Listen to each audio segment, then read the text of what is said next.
I'm sure, like me, gaming has always been a pretty big part of your life since you were a kid, right? So if I were to ask you for the best game that you played growing up and if you recommend that right now, what would that be? For some, I'm sure it's something like GoldenEye, Spyro, the original Modern Warfare, Halo 3, or if you really spent most of your time indoors, then maybe even some old school RuneScape. Now, jokes aside, I love many of these games myself, but I'd have to say that the RPG that really stuck with me was Skyrim, and I doubt that I'm alone there. But over the years, I've had recommendation after recommendation for a particular game from my viewers in my live streams, as well as my friends and family, saying that to date, it is still the best game that they have ever played. And with the franchise getting its very own TV show, I'm sure some of you are now very curious if you should give the game a go and where exactly to start. And just in case this video has started from autoplay and you didn't actually click on the title yourself, the game that we're going to be taking a look at today is Fallout New Vegas. My name is BigWynter, and today let's take a look to see if Fallout New Vegas is worth playing in 2025 and if the fan favorite game from the Fallout franchise stands the test of time. And hopefully by the end of the video, you will be able to answer that question for yourself. As per usual on the channel, I'll be breaking things down into three main categories, which are graphics, visuals, and performance, combat and mechanics, and finally we'll take a look at the story and the world building. But before we do that, I just wanted to give a bit of an overview for the game, as well as mention that in my most recent Cyberpunk video, the stat showed that 100% of you lovely people are not subscribed to the channel, so if you do enjoy this video, consider dropping a like and a sub to help support the channel, but no worries again if not. But with the begging out of the way, let's start with that overview. Whilst I'm sure that most of you have heard of this game, or at the very least heard of the series, especially with the release of the show, Fallout New Vegas is an action RPG developed by Obsidian and published by Bethesda Entertainment all the way back in 2010. As the name suggests, every Fallout game is set in a post-apocalyptic world following the events of a nuclear fallout, combining a strange mix of an open-world game set in the future with a strong emphasis on a 1950s aesthetic to things. And again, as the name suggests, this game is set in the Mojave Wasteland surrounding the post-apocalyptic Las Vegas, in which you play as the Courier awakening with amnesia following an attempt on your life. During the game, you get to explore the wasteland, discovering its factions and secrets, whilst uncovering the truth of your attack and the goings-on behind the scenes of the region of New Vegas, and the story is guided massively by your decisions you make along the way. Now, I do also just want to put a disclaimer out here, as this video will be a little bit different to the other ones on my channel, as I primarily rate games I play based on a completely vanilla and unmodded version of the game. But based on my personal experience at the start of the game, and based on the recommendations of those I spoke to who have played the game, I did decide to play using the Viva New Vegas mod pack, which I'll touch on a little bit more later as we go through the video. Although, to save you some time, if you are playing on PC and you don't want to mod the game at all, then the short answer to the title is no, it's honestly not worth it, but stay tuned if you want to know why. And I think I'll leave it at that for the overview, as it's time to break things down into their three main categories, the first of which is graphics, visuals, and performance. And to be completely honest with you, I think this section is pretty brutal to start with. Personally, before playing this game myself, the Fallout franchise never really stood out to me, especially when it came to the visuals. In my humble opinion, the post-apocalyptic environments I love the most are typically reclaimed cityscapes like those seen in games such as The Last of Us, the Horizon games, or a game I intend to play and review soon, Days Gone. The nuclear Fallout aesthetic to me just looks so dull, boring, and devoid of life, which to be honest is both a huge positive and a negative, I suppose. On the negative, to me, it looks horrible, and the entire color palette of the game could be summarized vaguely as grey with hints of green or yellow depending on where you are, but on the positive, that is exactly the vibe and aesthetic that the game is trying to produce. The regions above ground are supposed to be highlighting the brutality and desolation of nuclear war, and to that end, I would say the game actually does a very good job of setting that theme and immersing you in that world. And whilst the visuals are not as clean or crisp as newer Fallout titles like Fallout 4 or 76, I think the bright neon lights of the New Vegas Strip really add to the vibes of the Mojave Wasteland and really help the player from getting lost in that monochrome monotony of much of the rest of the map. But this is honestly where my praise stops here. As I mentioned earlier, the game was released 15 years ago, all the way back in 2010, and I'd be lying if I did not say the game was really starting to show its age. The character, weapon, and texture models were really terrible compared to newer titles, but of course that's to be expected, right? But to be really honest and kind of brutal, I actually think they were even worse than some of the games of its its time, and even before that. I reviewed the entire BioShock franchise on the channel, and even compared to the 2007 BioShock 1, the character models look pretty awful. I started my playthrough with no mods or overhauls as I wanted to get as close to the original intended experience as possible. However, it didn't take me long to jump ship and get on the Viva New Vegas mod pack. There are actually two versions of this curated mod list, one which keeps you as close to vanilla as bearable, and the one that is the extended version with additional overhauls and added quality of life changes. Now, the reason I had to jump ship so quickly from the vanilla playthrough was the sheer instability and poor performance of a very old game with some very good new hardware. I recently got myself a 4080 Super to help with streaming some of the newer games on a single PC setup, and now I've heard the 50 series is out. I kind of regret that. But despite that, the game would routinely crash opening doors or inventories, and I was experiencing some major stuttering both on and off stream with OBS closed. Now, the reason the game still runs so poorly, even on beefy hardware with frequent crashing, is the game was not developed for that new hardware, and the vanilla game was only ever allocated 2 GB of RAM. So what I would say is if you do want to play with minimal modding, the 4 GB patcher and the New Vegas script extender are 100% necessary for a semi-okay experience. And honestly, with the New Vegas mod pack installed, I will say the visuals and performance were leaps and bounds better, but I was still experiencing some crashes maybe once every 3 to 4 hours as opposed to every 30 to 45 minutes I was getting with the vanilla side of the game. So to summarize this section, I would say the unmodded game is essentially so broken and the textures were so poor, I'd honestly rank it as low as a 3, only escaping a 2 because the art style does its job of portraying a desolate nuclear wasteland so well. But with the Viva New Vegas mod pack installed, I would bump the visuals and performance all the way up to a 4. Still very subpar, but no longer an awful experience. Plus, on a side note and a bit of a segue here, I also played partially off stream on the Steam Deck, and I have to say it was so much better than the vanilla experience on PC. The game ran super smooth and I had no frame drops or issues at all actually. Plus, given the Steam Deck's lower resolution and screen size, the game visuals aren't actually terrible at all, almost as if this was the form factor that it was meant for. So I would 100% say it is BigWynter Steam Deck approved. Plus, you also have the option to further mod on the deck if you wanted to. Now, if you're like me and you play, record and edit on the go, especially if you play on the Steam Deck, you've more than likely had it run out of power on you at the worst moment possible whilst you're super invested. And that's actually where today's sponsor comes in. Now, if you want to skip to the next section of combat and mechanics, I will leave a timestamp on screen for you, but stick around to support the channel. So if you work or play on the go, then I would 100% say a power bank is an essential item that you should have in your arsenal. And friends of the channel over at INIU were kind enough to send me over their Cougar P63 to take a look at. Now, this bad boy is pretty tiny for what it is, which is a 100 watt 25,000 milliamp battery pack with this beautiful LED screen to let you know how much juice you actually have left, which seems like a really minor thing, but this is so much nicer to look at and plan around as opposed to those classic flashing light markers that you see on many other power banks. It comes with 3 ports for charging, a 100 watt USB-C, a 45 watt USB-C, and an 18 watt USB-A. The 100 watt port also allows for pass-through, so you can charge the power bank and a device at the same time if you have a wall plug nearby or you're in your hotel room, for instance. And with all 3 ports, that means you can charge 3 devices at the same time. Now, in terms of total juice, you can charge a MacBook 1.3 times, a Steam Deck 1.8 times, or an iPhone 15 4.5 times before you need to recharge, which you can do in just 1.4 hours. And in terms of speed, you can get a MacBook Pro from 0 to 50%, a Steam Deck up to 56%, or an iPhone 15 up to 71% in just 30 minutes, although obviously not all at the same time. The one that I have is this super sleek matte black edition, but it does also come in 5 other colors if black is not your jam. And if you wanted to see a full review of this power bank with more extended testing, let me know and I can get to work on one for you. Or if you did want to pick one up yourself and support the channel, I will leave a link to my affiliate link in the description below. And thank you once again to my friends over at INIU. Plus, welcome back to those of you who skipped ahead. But let's forget about graphics and visuals and let's move on to our next section of combat and mechanics, where I actually have a lot of good to say, but not without some serious complaints as well. Firstly though, I want to set out what this section aims to encompass. Fallout New Vegas at its core is both a first and third person action RPG, combining various elements of combat and exploration with story and dialogue choices shaping the future of your playthrough. So here I'll be talking about the various elements in character customization, combat, traversal, inventory, and dialogue. Starting us off, let's take a look at that character customization. As I mentioned earlier, you play as the courier, but that doesn't mean that everyone's playthrough has to be the same. As the game starts, you get introduced introduced to the specials system, which is essentially your base stats as well as skills and perks. I honestly hated this to start with, as there's not really any easy way of seeing what the specials actually do without tabbing all the way back and all the way forth, which was a bit of a ball ache. Similarly, it was hard to know what was important to level up in the early game, as there were so many different skills and associated perks to keep track of. But what I will say is, as soon as I stopped stressing about it, the more intuitive it began to feel as I went on. But to help you out and to loosely summarize, strength is for melee and carry weight, perception is how far you can see with the compass and markers, endurance is for health, unarmed damage and your resistances, charisma is for companion health and speech and barter, but it's honestly better to level those skills individually, intelligence is for science, repair and medicine, agility is for holster speed and action points used in VATs, which I'll touch on later, and luck is for critical hits and the gambling minigames. But as I said, explore these at your own pace and you will settle into the build, weapons and playstyle that you like the most, whether that be a melee bruiser, a sniping sharpshooter or a silver-tongued diplomat. But the point is, the customization here is actually really impressive for its time, even if the intuitiveness felt a bit off at first. The specials and perk system also dictates your ability to pass certain dialogue checks, affect how much things cost at vendors, and also affect your ability to either hack or lockpick into certain locations. And yes, it did use the same lockpick system from Skyrim, which I really appreciated, although I didn't really like the hacking mechanic, to be honest. But looking outward from your character, let's take a look at the combat. In Fallout, you have a variety of different weapons and combat styles at your disposal, ranging from melee weapons, standard firearms, energy firearms, and explosives,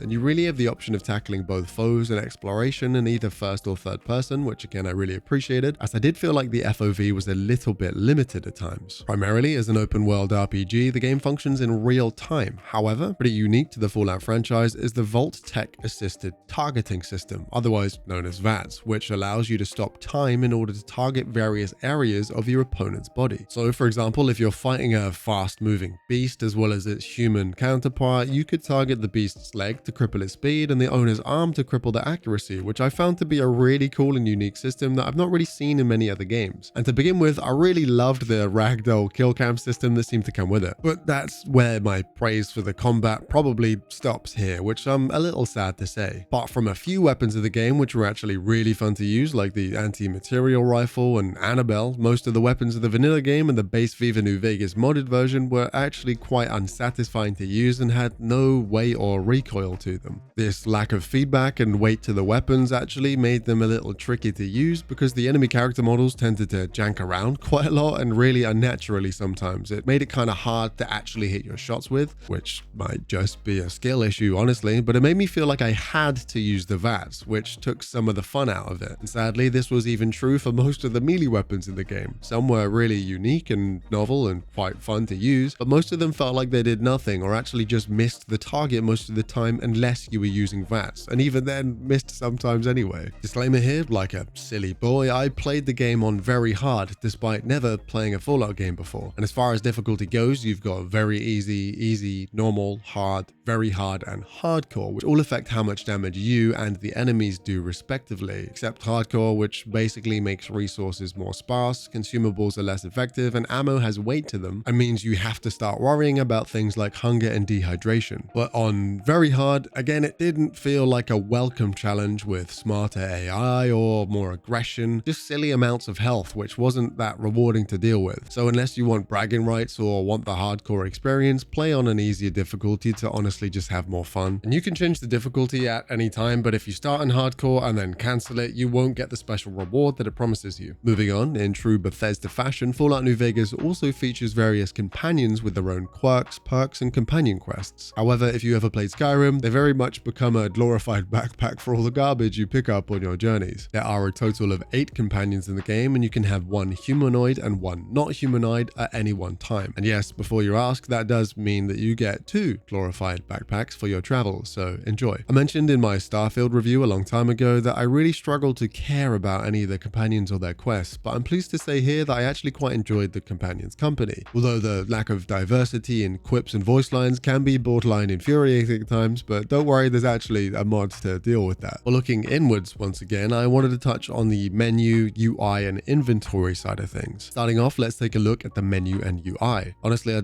don't know why I made such a big point. I don't actually have that much to say other than it felt very dated and old. I found navigating the Pip-Boy on your wrist to be super cool and interesting as a concept, but in practice, the UI felt really unintuitive and pretty clunky at times. When I needed to look for certain information, it never really seemed to be in the right place I thought it would be, and I'd end up kind of flubbing around until I found it. I also despised the quest and marker system, as even in the Viva New Vegas mod pack, if a quest had more than one objective or sub-objective, it was impossible to know which was which, and if the quest had an optional objective, sometimes you'd go to the wrong one and you'd miss out on the thing you were actually trying to do, completing the main objective by accident first. Personally, I am also not a fan of all the weapon and armor durability, especially if it means that weapons do less and less damage the lower their durability. I feel like this should be something paired with the hardcore mode, but I found repairing weapons and armors to just be a little annoying or expensive at vendors. While it was true that you could repair a weapon by breaking down a duplicate, for weapons you didn't have a duplicate, it just meant that they got worse and worse until you had the funds to pay someone, which kind of sucks, honestly. And finally, before I move on to talking about the factions, story, and world building, I have to say something about the traversal in this game, and if you have played before, you know exactly what I'm going to say here. The map itself is actually decently large for a game of its time, and it's actually bigger than the Fallout 3 map, but despite that, you cannot sprint at all. You have to walk to every discoverable point on the map, which, as you can imagine, means you get plenty of time to explore the scenery. But I was pulling my hair out by the end of the first hour, so the sprint mod was the only mod outside of the base Viva New Vegas mod pack, which I'd argue is essential. Fortunately, if you do decide you can face tank the walk-in everywhere, you can fast travel once you've been to a place, but only when outside, which is no bueno when a fair amount of the game is actually underground or at least indoors. So, to summarize this section of combat and mechanics, I do think there's a lot of good here, but much of it is completely overshadowed by much of the Bethesda clunk and dated mechanics. So unmodded, generously, I think I would rate this section a 2.5, but with the Vivas New Vegas mod pack, I'd actually bump that all the way up to a 4. And whilst a 4 might sound really harsh, if you judge that by today's standards, that's actually only slightly below average, and I think that's really impressive given that the game is nearly 15 years old now. But moving on to the section where the majority of the praise is for this game, it's time to take a look at the story and the world building. And before I go on, I will of course be going into some spoilers here, some fairly light and some a bit more in depth, so feel free to skip ahead to the time on screen if you just want to see my ratings for this section. But to vaguely summarize things before I delve some more into the specifics, Fallout New Vegas is set roughly 200 years after a nuclear war has devastated the Earth. This game is set in the Mojave Wastelands of Nevada, where the central hub of the game is built on the ruins of Las Vegas, which, as the game starts, is run and maintained by one of the 3 major factions known as Mr. House. Much of the wasteland itself is a free-for-all with various minor factions, but there are 2 other main factions fighting for power and land, the NCR and Caesar's Legion. Within the game, you play as the Courier, who is charged with transporting a mysterious platinum chip, but you're ambushed and assaulted by a man in a checkered suit. Following the ambush, you awaken in the little town of Good Springs. From here, you seek to uncover the truth of the platinum chip and the reason for your ambush. Along the way, you deal with a variety of impactful themes, from faction politics and power struggles down to the nitty-gritty small-scale reality of a lawless nuclear wasteland, where each decision that you make shapes the fate of the Mojave and your ending to the game. But that's where I'll leave it for the overview of this section, as it's time to look more at the specifics, the first of which will be the art style and the setting. As I mentioned earlier, the Fallout aesthetic in general has never really appealed to me for its distinct beige or grey colour palette completely devoid of life. The lack of diversity and monotony of the wasteland just looks nasty to me personally, but I suppose that's where the beauty of this game lies. Sure, I did rate the graphics and visuals for this game fairly low given it's a 2010 release and it's behind the times in fidelity, but the choice of art style could not have been more spot on, and I actually think it was executed really well. The game was never really intended to be this lush open expanse with beautiful wildlife and scenery of a game like Ghost of Tsushima, for example. It's supposed to be this world ravaged by nuclear fallout, and it highlights the terrifying reality of that so well. So whilst I think it looked horrible, I'd be lying if it didn't immerse me in that harsh reality of what a Fallout would really be. The vibe and aesthetics of the game can be described as retro-futuristic, in which there is this strange blend of 1950s America with some super advanced nuclear power technology. Typically, I'm never really a fan of the 1950s aesthetic, something about it just kinda gives me the creeps, but I think the pairing here was done excellently. The distinctive look of nuclear-powered weapons, vintage diners, and pre-war optimism coexisting with the wasteland decay is such an interesting contrast and really helps to prevent your attention from getting lost in that monotony monotony of the Wasteland expanse. So whilst the Wasteland isn't my preferred aesthetic, I think it's done awesomely here. The soundtrack to the game also perfectly complements the 1950s vibe, and you have the option of actually listening to the radio while you play the game, which is not an uncommon mechanic in newer titles, but I like how it is implemented here. Now next I wanted to touch on the characters and the questing before I dive more into the main storytelling of the game. As I mentioned earlier, at every major facility or outpost town in the Mojave, you have a wide variety of different characters, both companion and NPC, to interact with. Honestly, when first booting up the game, in the back of my mind, I'd kind of pictured everyone would have this oblivion NPC nature to them with horribly wooden and unnatural dialogue, but I have to say I was super pleasantly surprised for the most part. The dialogue you could enter with major and minor characters was actually really good, and the voice acting was great and featured many familiar voice actors like Liam O'Brien and Laura Bailey early in their careers. Of course, there was a fair amount of unnatural dialogue, and the same NPC voice lines were reused for all the non-important characters, but I actually found myself genuinely really invested in a lot of the minor storytelling. At times I found myself audibly laughing out loud or in pure shock at some of the ridiculous things unfolding before my eyes, as some of the minor quests were impressively done. I also did enjoy getting to check out each of the minor factions, deciding whether or not I want to decide with them and complete their quests based on their views and interactions with me in game. And again, for the most part, I found this to be one of the most enjoyable parts to the whole game. But to be honest, the game did begin to show its age fairly early on. Whilst much of the writing and substance of the quest lines and faction missions were fantastic, so many of the quest lines were a variation of go here, get this, come back. Go here, talk to Jimmy, come back again. And it got old pretty fast. There were a few novel mechanics that added some fun gameplay elements, but the same formula seemed to rear its head too many times to not bring it up. I will also say the companion quests, at least the ones that I did, touched on some pretty heavy and emotional topics and were done really well too. Unlike the companions in Starfield, I actually cared about my boy Boone and I wanted to see a storyline through, and what a quest line it was. And as for the main storyline, some heavier spoilers here again, so skip ahead if you need to, but I have some mixed feelings to dive into. Firstly though, before I talk about my specific choices and the end result of them, the central story itself focuses on three main plot points: the investigation of the Platinum Chip, Mr. House's plans for the future of the New Vegas Strip, as well as the conflict between the NCR and Caesar's Legion in the Wastelands, culminating in the battle at Hoover Dam. Initially, as you awaken, you have no memory of what happened to you, and much of the early game is just familiarizing yourself with the Wasteland and its factions and politics. I also really appreciated that the game lets you take your time with the order and speed at which you want to explore. Even if the default speed is walking literally everywhere, I still take that as a positive, especially as I had no idea what to expect with this being my first Fallout game. I found that once you familiarize yourself with the factions and the power dynamics, that's where the story really begins to shine, and what I loved is that you have full control of how you want to shape it. During your investigation of the chip and your interactions with the major factions, you're presented with a plethora of novel, fun, interesting, and at times downright difficult moral conundrums that you have to navigate, and every person's experience is guaranteed to be fairly unique.